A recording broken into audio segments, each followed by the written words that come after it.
자식들을 돌보면서 인생을 살았고 또 뭐 가족들을 돌보면서 인생을 살았고 주위를 챙기면서 인생을 살았는데 나 자신을 어떻게 돌봐야 될 것이냐는 문제가 굉장히 중요한 문제로 이렇게 떠오르게 되는데,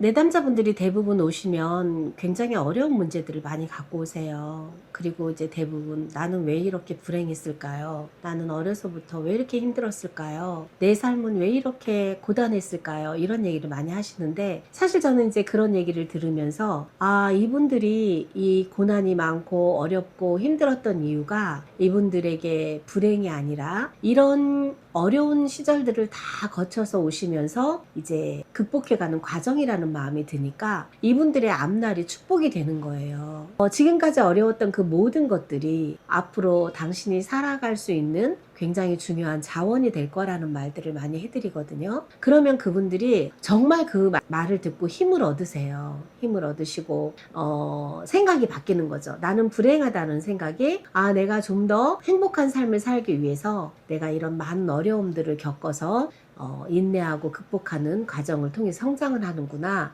이런 마음을 갖게 되는 것들을 볼 수 있었어요. 나는 다른 사람과 절대로 똑같을 수가 없어요. 근데 우리는 다 바깥을 보고 살죠. 그리고 다른 사람의 말을 듣고 살아요. 그러다 보니까 나 자신에 대해서는 되게 무지한데 타인에 대해서는 굉장히 잘 알게 되거든요. 저 사람은 저거 잘해. 저 사람은 저런 사람이구나. 저 사람은 저런 생각을 가지고 있네. 다 보고 들은 걸 가지고 이렇게 생각하는데, 그런데 사람들이 정작 자기 자신에 대해서는 내면을 들어가 봐야지 알 수 있는데 들어가 보지 않는 거죠. 내면을 들여다보는 눈을 떠본 적이 없는 거예요. 그래서 자기를 정확하게 알게 된다는 건 정체성을 확립한다는 것과 똑같은 의미예요. 그 정체성을 확립하게 되면은 다른 사람과 비교하지 않게 돼요. 나는 이런 걸 좋아하는구나. 난 이런 걸 할 때 행복하구나. 정확하게 자신의 어떤 취향이라든지 자기가 가장 편안한 상태는 어떤 건지 이런 것들을 정확하게 이해를 하게 되면 우울이 몰려왔을 때 우울의 원인을 찾아낼 수가 있어요. 그리고 불안이 몰려왔을 때 나 지금 이래서 불안하구나 라는 걸 알 수가 있어요. 그래서 물론 생리적인 우울이나 불안의 근원적인 문제도 있지만 환경적인 요인도 무시할 수가 없는 거거든요. 그래서 중요한 건 나 자신을 정확하게 이해하고 나라는 사람은 누구인가, 나는 어떤 사람인가, 무엇을 할 때 행복하고 어떨 때 만족감을 느끼는가, 이런 것들을 정확하게 알아가는 게 우울과 불안의 치료의 시작이라고 저는 생각을 하고, 자존감이 확립되는 사람은 정체 정확해야 되고요. 정체성과 자존감과 우울과 불안의 극복은 굉장히 그 연관성이 있다고 저는 생각을 하거든요.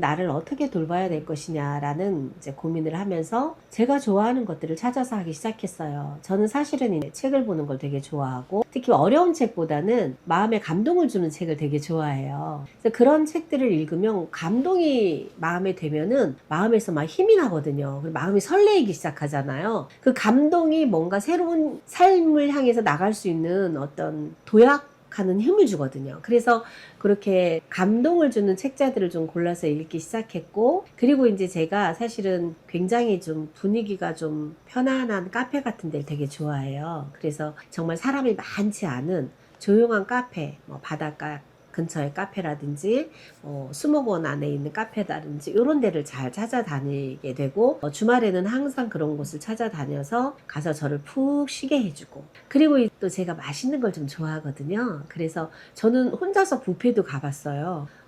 사실은 뷔페는 여럿이 같이 가는 게 통념처럼 돼 있는데, 저는 혼자서도 뷔페를 가서 아주 천천히 그 맛있는 음식들을 조금씩 갖다가 먹으면서 제 몸을 돌봐주기 시작했답니다. 그러면서 이제 제가 나를 돌본다는 것에 대해서 눈을 뜨기 시작한 거죠. 상담만 하려고 애를 썼을 때는 제가 무너지기 시작했는데, 내가 정말 좋아하는 상담을 하려면 내가 나를 돌봐야 되겠구나 라는 생각을 하기 시작했고, 그래서 이제 제가 하나씩 제가 좋아하는 것들을 찾아서 하기 시작한 거예요. 주말에 그렇게 저를 돌봐주니까 주중에는 또 제가 상담을 또 하면서 굉장히 또 에너지를 충분히 이제 쓸 수 있게 되고, 그리고 또 제가 생각을 해봤어요. 제가 계속 한 자리에 앉아서 상담을 하잖아요. 이 공간에서 계속 한 자리에 앉아서 상담을 하니까 어떤 때는 교도소 같이 느껴지기도 해요. 한 공간에 계속 있으니까.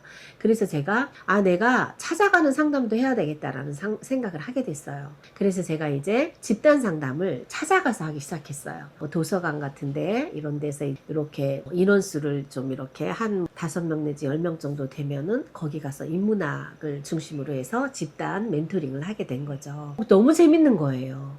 여기 앉아서 이제 개인 상담할 때랑 제가 그곳에 찾아가서 움직여서 찾아가서 집단으로 이렇게 멘토링을 하게 되니까 굉장히 행복한 거예요. 그리고 제가 주는 것뿐만이 아니라 그 집단 멘토링을 통해서 저도 굉장히 많은 에너지를 얻고 그리고 많은 정보도 얻고 그러니까 제가 일방적으로 주는 게 아니라 주고받는 상호 소통하는 어떤 관계를 경험하게 되고 굉장히 재미있는 거예요. 그래서 이제 제가 지금은 상담을 어렵지 않게 너무 부담스럽지 않게 무겁지 않게 가볍고 즐겁고 행복한 마음으로 해내고 있답니다.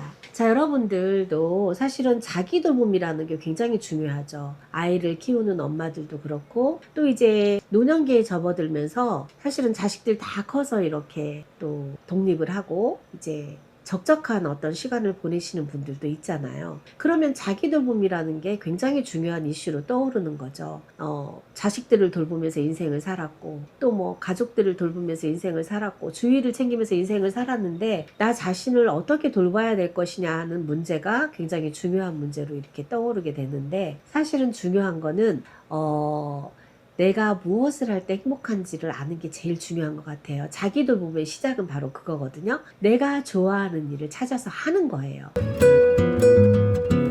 여러분들이 오늘부터 당장 자기 돌봄을 시작하셨으면 좋겠어요. 거창한 거 아니니까. 사실은 화장을 잘 안 하는 사람인데요. 제가 요즘에 화장도 좀 하거든요. 자기 돌봄으로 해요. 저 눈썹을 못 그려요. 문신도 싫어하니까 안 하는데 요즘에는 제가 그 붓펜으로요. 그 아이섀도우 밤색을 찍어서 제가 눈썹에 이렇게 바르고 있더라고요.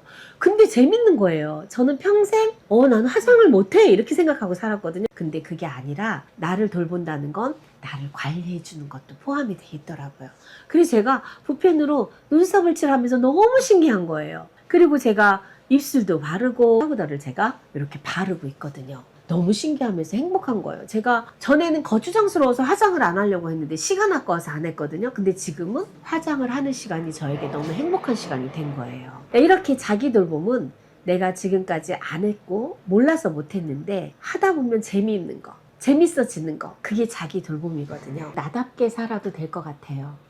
이젠 내가 원하는 삶을 살 것 같아요. 나는 뭐를 했을 때 행복한지 이제 알게 됐어요. 자기 자신에 대해서 소중함을 느끼는 거죠. 그래서 우리 이 방송을 보시는 모든 분들이 오늘부터 어렵지 않아요. 그냥 시작하시면 되거든요. 나 오늘 뭐 하고 싶은데? 그 생각이 떠오르면 한번 해보시는 거예요. 그게 자기 돌봄의 시작이고 행복으로 가는 지름길이 되는 거라고 저는 생각을 합니다. 여러분들 행복하게 자기 돌봄의 삶을 시작해보세요. 출연자는 단지 이야기를 나누는 것이 아닙니다. 자신만의 인사이트와 마인드 철학을 꺼내주셨습니다. 그 깊은 이야기는 피플앤서 멤버십에서 보실 수 있습니다. 한 사람의 선택과 삶을 바라보는 시선은 오늘 나의 기준이 되기도 합니다. 살아낸 시간만큼 단단해진 노하우와 삶의 방향이 담겨 있습니다. 피플앤서는 단순한 인터뷰가 아닙니다. 당신만의 기록으로 남습니다. 당신의 응원이 더 좋은 이야기를 만들어갑니다.